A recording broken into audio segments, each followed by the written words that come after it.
مجھے سمجھا دیجیے، یا تو ہمارے ساتھ فراڈ کیا گیا، دھوکہ کیا گیا، لا الہ الا اللہ کا نام استعمال کیا گیا، دو قومی نظریے کی بات کی گئی۔ آج جو پاکستان اسلام کا قلعہ ہے تو یہاں مسلمانوں کو مارا جاتا ہے، یہاں ان لوگوں کو مارا جاتا ہے جو جہاد کی نشت ثانیہ کی بنیاد رکھتے ہیں۔ اس پر جتنا افسوس کیا جائے وہ کم ہے، اور میں آج حکومت کی وزارت سے میں یہ وضاحت ضرور چاہوں گا کہ آپ کی کیا پوزیشن ہے۔ اقتدار تو ابھی صبح ہزارہ نہیں بنا، اقتدار تو ابھی تک صبح خیبر پختونخوا کا حصہ ہے۔ آپ کے علاقے میں آپریشن کیا جاتا ہے، آپ کو کتنا خبر دی جاتی ہے۔ آج یہ دن پاکستان کے سیاہ ترین دنوں میں سے ایک دن ہے جس پر ہمیں بہت زیادہ افسوس کرنا چاہیے۔ انشاءاللہ جو انقلاب آنے والا ہے ہم اس کو بنیاد بنائیں گے اور عوام کو بتائیں گے کہ ہمارے حکمران ان میں قومی حیثیت نہیں ہے، قومی وقار کے خلاف وہ بات کرتے ہیں۔ اب انشاءاللہ اسلام کے نام پر انقلاب آئے گا، وہ انقلاب میں امریکی ایجنٹوں کی بھی کوئی جگہ نہیں ہوگی۔ ہم پاکستان پر انشاءاللہ امریکہ کے ایجنٹوں کی بھی قبرستان بنائیں گے۔ ہم نظریاتی لوگ ہیں، کسی ایک آدمی کے مرنے سے تاریخ ختم نہیں ہوگی۔ امریکہ کل بھی ظالم تھا، امریکہ کل بھی قاتل تھا، امریکہ آج بھی قاتل ہے، امریکہ آج بھی ظالم ہے، اور امریکہ کے خلاف ہماری پورا جنگ جاری رہے گی۔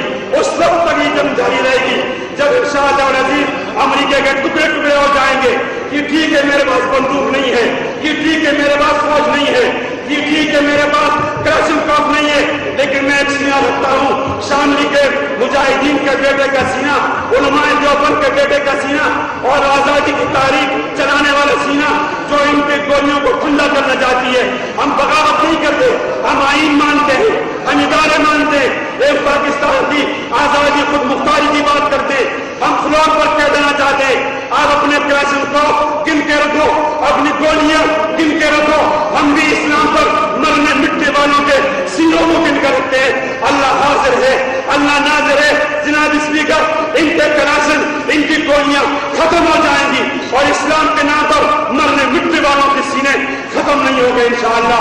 میری قربانی کے نتیجے میں کانگریس سکڑ گیا تھا، میری قربانی کے نتیجے میں روس ٹوٹ گیا تھا، اور انشاءاللہ میری قربانی کے نتیجے میں امریکہ ٹکڑے ٹکڑے ہو جائے گا۔ میں امریکہ سے کوئی گلہ نہیں کرتا، میں مسلمانوں سے گلہ کرتا ہوں جو اللہ کے سامنے سر جھکاتے، وہ امریکہ کے سامنے کیوں سر جھکاتے؟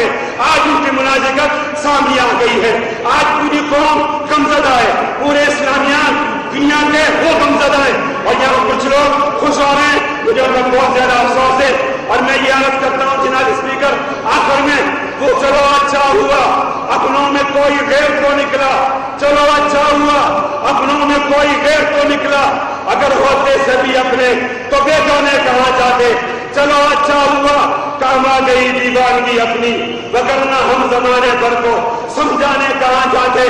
جس مقتل سے کوئی، جس دج سے کوئی مقتل کو گیا وہ شان سلامت رہتی ہے، اس جان تو آنی جانی ہے، اس جان کی کوئی بات نہیں۔ بادل سے دبنے والے اے آسمان نہیں ہم، سو بار کر چکا ہے تو امتحان ہمارا، توحید کی امانت سینوں میں ہمارے، آسان نہیں مٹانا نام و نشان ہمارا۔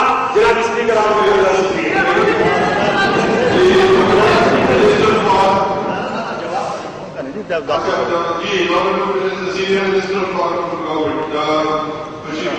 اسپیکر صاحب کا شکر گزار، آپ کا شکر گزار ہوں، آپ نے مجھے موقع دیا، اور مفتی صاحب نے بڑے دھڑلے سے کہا کہ تمام مسلمانوں کی نمائندگی کرتے ہوئے، میں حیران ہوں کہ کب یہ کس نے ان کو سارے مسلمانوں کی نمائندگی کا حق دیا ہے کہ یہ کہتے ہیں میں سارے مسلمانوں کی نمائندگی کرتا ہوں۔ پہلے میں بہت سے کہتا ہوں ہم سب سے اچھے مسلمان ہیں، اتنی نہ بڑا پاک کیے داما کی حقائق، دامن کو ذرا دیکھ ذرا بندے کا اسپیکر صاحب بولتے ہو گئے ظلم جب بڑھتا ہے تو مٹ جاتا ہے۔ آج شکر ہے خدا کا کہ آج ظلم مٹ گیا۔ میں دعوے سے کہتا ہوں کہ کہاں ہے وہ اس وقت جا کر عربستان میں کیوں نہیں لڑتا تھا، وہ جا کر وہاں پہ کیوں نہیں لڑتا تھا کہ جہاں جمہوریتیں نہیں ہیں، وہ جہاں پہ شہنشاہیت ہے، جہاں پہ 20-30 سال سے لوگ بیٹھے ہوئے ہیں، ان کے خلاف جا کر تو جنگ نہیں کی، میرے پختونوں میں آ کر اور میرے بچوں کو مارتا رہا۔ آپ کو ذرا اتنی لمبی تقریر ہے، میں پوچھتا ہوں کہ سوات پہ کیا کچھ ہوا، کس کے کہنے پہ ہوا، کیوں ہوا؟ وہاں ہمارے بچوں کو شہید کیا گیا، ہماری مسجدوں کو شہید کیا گیا، ہمارے جنازوں پہ بم پھینکے گئے، ہمارے یہ جتنے بھی ہمارے پی ایم کے بچوں کو، ان کے بزرگوں کو، ان کے والدوں کو ان کے سامنے شہید کیا گیا۔ اس وقت اس کو تو اتنی جذباتی تقریر نہیں تھی کہ جو کرتے میں یہ کہتا ہوں اسپیکر صاحب ایک سمبل تھا دہشت گردی کا, شکر ہے کہ آج خدا نے اس ظالم کو ختم کر دیا. وقت سے کہتے ہیں یہ جو لوگ کہتے ہیں کہ ہم مسلمان ہیں, میں ہم سے بڑا مسلمان پختون قوم جو ہے, سب سے بڑی مسلمان قوم جو ہے پختون ہے. میں دعوے سے کہتا ہوں کہ پختونوں میں کوئی دوسرا مذہب نہیں ہے, یہ ہمیں اسلام سکھاتے ہیں. میں ان سے یہ کہتا ہوں کہ عربستان کا ایک آدمی آ کر یہاں پہ ہمارے افغانستان میں بیٹھ کر ہمارے بچوں کو, ہمارے پختونوں کو یہ جیکٹ کس نے بنائی؟ اس کے پاس الزوائری جو ہیں وہ سب سے بڑے کیمیکل کے ڈاکٹر ہیں. یہ سب سے پہلے ہم نے جیکٹ کسی نے دیکھی بھی نہیں تھی, سنا بھی نہیں تھا. یہ خودکش جیکٹ اس کے وجہ سے بنائی گئی. یہ جتنے بم جو تھے ہمارے جو غریب یہ پختون جو ہیں یہ تو ان باتوں میں سمجھتے ہی نہیں تھے, سب کچھ ٹیکنیکلی اس نے بتائے. اور یہ ہمارے آ کر, اور میں آپ کو یہ بھی بتاؤں اسپیکر صاحب, ایک وقت ایسا تھا کہ افغانستان کے تقریباً 500 علماء اکٹھے ہوئے. ان 500 علماء نے ریکویسٹ کی ان سے کہ خدا کے لیے ہمارا افغانستان چھوڑ دیں, ہمارے لیے اور تباہی کا باعث نہ بنائے. تو اس نے انکار کر دیا تھا اور افغانستان میں بیٹھ کر یہ جنگ کرتا رہا. انہوں لوگوں کے بچوں کو مارا, انہیں ہماری اسکولوں کو تباہ کیا, ہمارے سواد کو تباہ کیا. آج ہم فخر سے کہتے ہیں کہ ہم نے ان کو اس طرح سے, ان کے لیڈر نے کہا تھا, ہم نے, ہمارے لیڈر نے نہیں کہا تھا, انہوں نے کہا تھا کہ مارگلا کی پہاڑیوں تک دہشت گرد پہنچ گئے. آج پوچھتا ہوں کہ دہشت گرد کدھر ہے؟ خدا کے فضل سے ہم نے, ہمارے سینے پہ گولیاں لگی ہیں. یہ کہتے ہیں ہماری ان کی گولیاں ختم ہوگی, ان کے سینے ختم نہیں ہوں گے. ہمارے سینے خدا کے فضل سے ختم نہیں ہوں گے. میرے 500 ورکر شہید ہوئے ہیں میری پارٹی کے, میرے 2 MP یہاں شہید ہوئے ہیں. اس وقت تو اتنی جذباتی تقریب مفتی صاحب نے نہیں کی. آج جب ایک دہشت گردی کی علامت تھا وہ آج ختم ہوا ہے, اور یہ اتنی دہشت گردی کی بڑی تقریر کرتے ہیں اس کے حمایت میں. میں کہتا ہوں خدا کے لیے اپنی قوم کی بات کرے. جائے وہ عربستان میں جنگ کرتا, جاتا وہ کہیں امریکہ میں جنگ کرتا, ہمارے آ کر یہاں اس کو جگہ ملی تھی ہمارے ملک کو تباہ کرنے کے لیے. یہ بات کرتے ہیں روس کی, جس وقت امریکہ کے ڈالر آ رہے تھے اس وقت تو روس جو تھا وہ غدار تھا, اس کے خلاف جنگ تھی. اور جس وقت آج امریکہ آ کر بیٹھا ہوا ہے, آج امریکہ کے ڈالر نہیں ہے تو امریکہ کے خلاف جنگ نہیں کرتے. اور یہ کہتے ہیں کہ امریکہ, ہم امریکہ کے بھی خلاف ہیں, ہم کسی ایسے کسی ملک کی حمایت نہیں کرتے جو ہماری ملک کے خلاف بات کرے.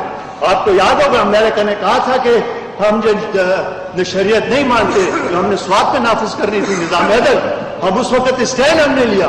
ہم نے کہا امریکہ ہو کہ دنیا کی کوئی طاقت ہو, ہم اس وقت اپنے جو اپنے مفادات میں بات ہوگی ہم اس کی بات کریں گے. ہم کسی کی غلامی نہیں کرنا چاہتے, نہ کسی کی غلامی کریں گے. ہم اقتصادات کے لیے, اپنے فائنینس کے لیے ہم کسی دوسرے ملک کی بالادستی قبول نہیں کرتے.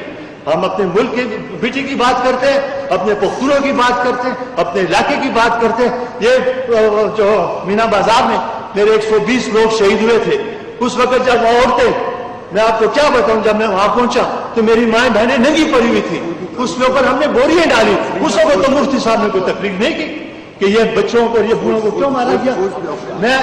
میں عرض کرتا ہوں, ہمارے یہ شکارپور چوک پہ بلاسٹ ہوا, ہر روز میں ہمارے پاس ریکارڈ موجود ہے اسپیکر صاحب کہ 24 گھنٹے کے بعد یہاں بلاسٹ ہوتا تھا, پھر 36 گھنٹے کے بعد ہوتا تھا, پھر 48 گھنٹے کے بعد ہوا. مفتی صاحب نے تو کبھی کھڑی ہو کر اتنی جذباتی تقریر نہیں کی. آج سارے مسلمان علماء, سارے مسلمانوں کی نمائندگی یہ کرتے ہیں. یہ میں حیران کہ یہ کیسے, ان کو کس نے حق دیا. میں یہ کہتا ہوں کہ ایک سمبل تھا دہشت گردی کا, خدا کا شکر ہے کہ آج قوم کو سرخرو ہوئے ہیں اور اس سے ہماری جان چھوٹی ہے. اور میں انشاءاللہ یہ آپ کو دعوے سے کہتا ہوں کہ جتنے بھی ٹیررسٹ ہیں اس کے خلاف ہم لڑتے رہیں گے. ٹیررسٹ کی جیکٹیں ختم ہوگی مگر ہمارے سینے انشاءاللہ ختم نہیں ہوں گے. ہمیں اسلام سکھاتے ہیں, ہمیں یہ باتیں بتاتے ہیں. خدا کے لیے آپ لوگ تو رشیا کے ڈالروں پہ آپ لوگوں نے مزے کیے تھے. آج آپ ہمیں خدا کے لیے ایسی باتیں نہ کریں اور ایسی بات کریں کہ ہم اکٹھے ہو کر دہشت گردی کا مقابلہ کریں اور دہشت گردوں کو انجام تک پہنچائیں کہ ہمارے بچے محفوظ ہوں, ہماری مسجدیں محفوظ ہوں, ہماری اسپتالیں محفوظ ہوں, ہماری اسکولیں محفوظ ہوں, ہماری بچوں کی آگے تعلیم جاری رکھ سکیں. ان کا وہ جو نظام وہ لا رہے تھے, آپ کو یاد ہوگا اسپیکر صاحب, جو انہوں نے وہ خونی چوک بنایا تھا سوات میں. خدا کی قسم آج راز MP کی حکومت نہ ہوتی اور آج ہمارے اتنے مضبوط ارادے نہ ہوتے تو آج چوک یادگار جو تھا یا خونی چوک ہوتا, چوک یادگار نہ ہوتا. ہم نے وہاں کو مقید کر دیا, وہاں کو واپس کر دیا, ان کو بگا دیا. اور آج جب مفتی صاحب کھڑے کر ان کے لیے باتیں کرتے, میں تو یہ کہتا ہوں کہ جتنے بھی لوگ شہید ہوئے ہیں, تقریباً 3000 ہمارے فوجی شہید ہوئے ہیں, 8500 ہمارے فوجی زخمی ہوئے ہیں. ہمارے سویلین تقریباً 10,000 لوگ شہید ہوئے، سب کا خون جو ہے وہ اسامہ بن لادن پہ ہے اور مفتی صاحب پہ ہے جو اس کی حمایت کرتے ہیں۔ میں آپ کا شکر گزار ہوں۔